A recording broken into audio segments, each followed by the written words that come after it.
नमस्कार, मैं किरनेश कुमार।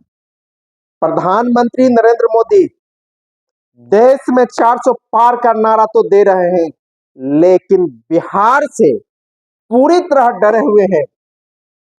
उत्तर प्रदेश के पूर्व मुख्यमंत्री और समाजवादी पार्टी के राष्ट्रीय अध्यक्ष अखिलेश सिंह यादव ने रामलीला के ऐतिहासिक मैदान में इंडिया गठबंधन की रैली को संबोधित करते हुए कहा था, भाजपा 400 पार नहीं 400 सीटें हार रही है। यह कहीं न कहीं इसका घबराहट अब प्रधानमंत्री नरेंद्र मोदी के चेहरे पर भी दिखने लगा है और यही कारण है कि प्रधानमंत्री नरेंद्र मोदी 2 अप्रैल को बिहार के अपने तमाम विधायक, सांसद, जिला अध्यक्ष और पार्टी पदाधिकारियों से ऑनलाइन संवाद करेंगे और बिहार में अधिक से अधिक सीट जीतने के लिए उसको प्रोत्साहित करेंगे। लेकिन इस बार ऐसा होता हुआ दिख नहीं रहा है। महागठबंधन ने पूरी तरह एनडीए की गाड़ी को बिहार में पंचर कर दिया है। जो एक तरफा लड़ाई कहा जा रहा था एनडीए के पक्ष में जाएगा, वह होता हुआ नहीं दिख रहा है और बिहार में इंडिया गठबंधन, यूं कहिए कि महागठबंधन का पलड़ा पूरी तरह भारी हो गया है और बिहार की अधिकांश सीटों पर महागठबंधन की जीत होती हुई अभी से ही दिखने लगी है। पहले चरण के जिन 4 लोकसभा सीटों गया सुरक्षित, नवादा, औरंगाबाद और जमुई में चुनाव होने हैं, इन चारों सीटों पर महागठबंधन की जीत पक्की होती दिख रही है और यही कारण है कि प्रधानमंत्री नरेंद्र मोदी भी 4 अप्रैल को बिहार दौरे पर आ रहे हैं और जमुई में वे चुनावी सभा को संबोधित करेंगे। जमुई से लोजपा के उम्मीदवार अरुण भारती है और वह अरुण भारती रामविलास पासवान के दामाद है।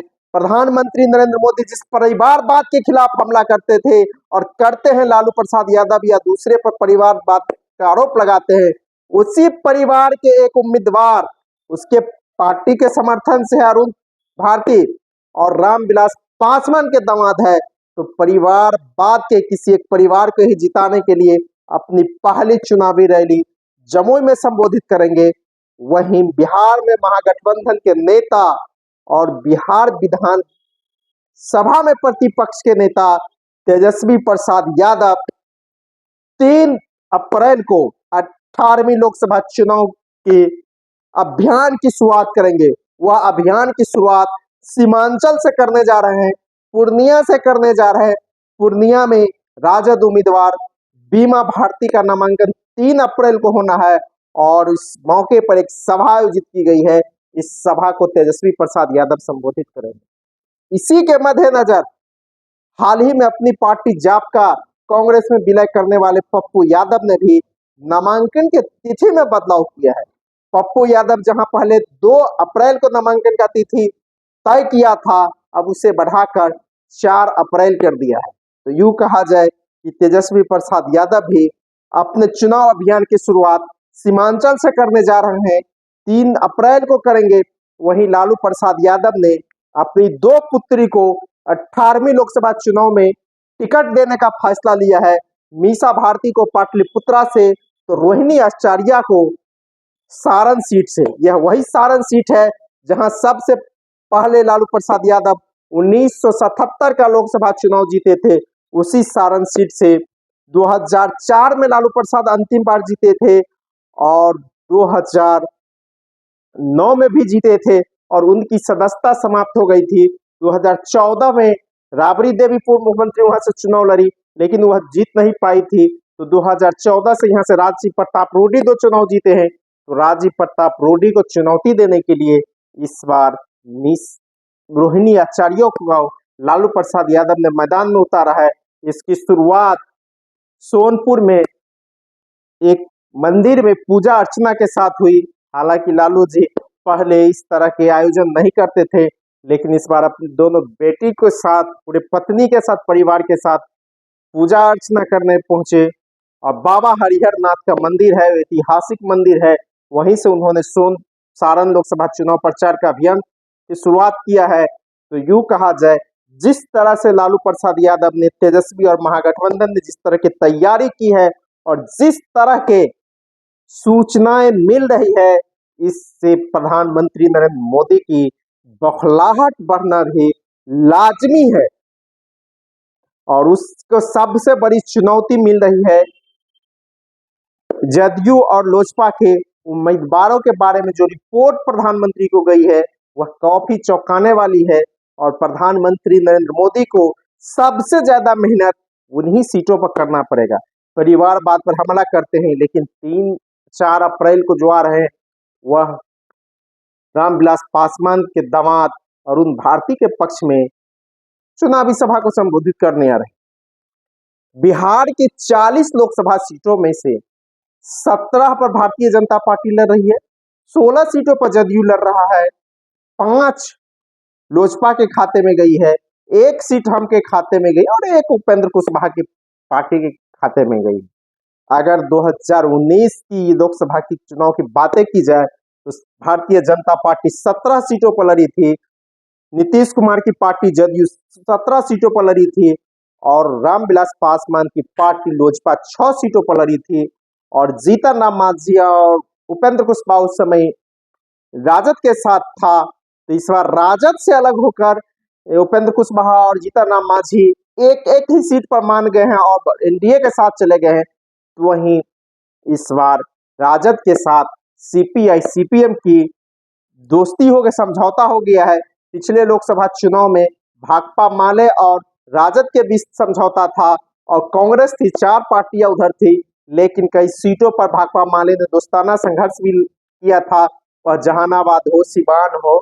तो एक तरह से कहा जाता था कि पाटलिपुत्र सिवान में आदान प्रदान हुआ है, लेकिन कई सीटों पर माले लड़ा था। लेकिन पिछले चुनाव में राजद और सीपीआई का समझौता नहीं हो पाया था।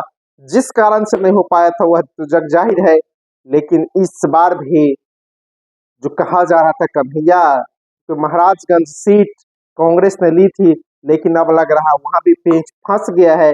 कांग्रेस ने 3 सीटों पर दूसरे चरण के उम्मीदवार तय कर लिए हैं। किशनगंज से डॉक्टर जावेद ही उसके उम्मीदवार होंगे, तो वहीं कटिहार से तारिक अनवर होंगे। यहाँ से राजद के मौजूदा राज्यसभा सांसद आफाक करीम ने भी अपना रसीनार कटा लिया है।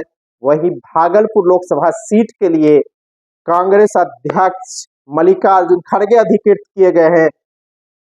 वहां अजीत शर्मा और परवीन कुशवाहा के बीच इसी दोनों में से किसी को उम्मीदवार होना है। तो यूं कहा जाए कि कांग्रेस ने भी बिहार में अपने उम्मीदवारों का चयन को अंतिम रूप देने लगा है।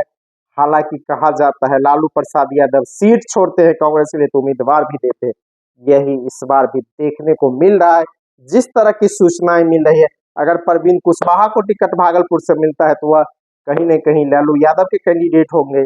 इसी तरह कन्हैया को महाराजगंज नहीं मिलता है, यहाँ से रणधीर सिंह या टुन्ना जी पांडे को टिकट मिल जाता है तो वह लालू यादव के उम्मीदवार होंगे। तो पश्चिम चंपारण में केदार शाश्वत और अखिलेश प्रसाद सिंह के बेटे के चर्चा है।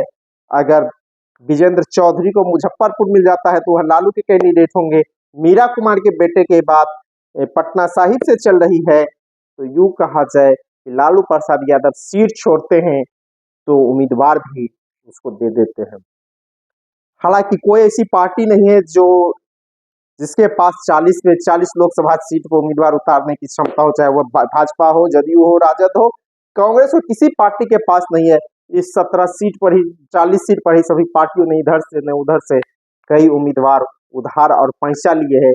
कई तो दल बदल लास्ट समय में किया। जदयू के 2 उम्मीदवार लवली आनंद हो या राज लक्ष्मी हो, इन लोगों को लास्ट समय ज्वाइन करा के टिकट दिया गया। तो यूं एकदम कहा जाए कि बिहार में अब लोकसभा चुनाव की सरगर्मियां तेज हो गई है।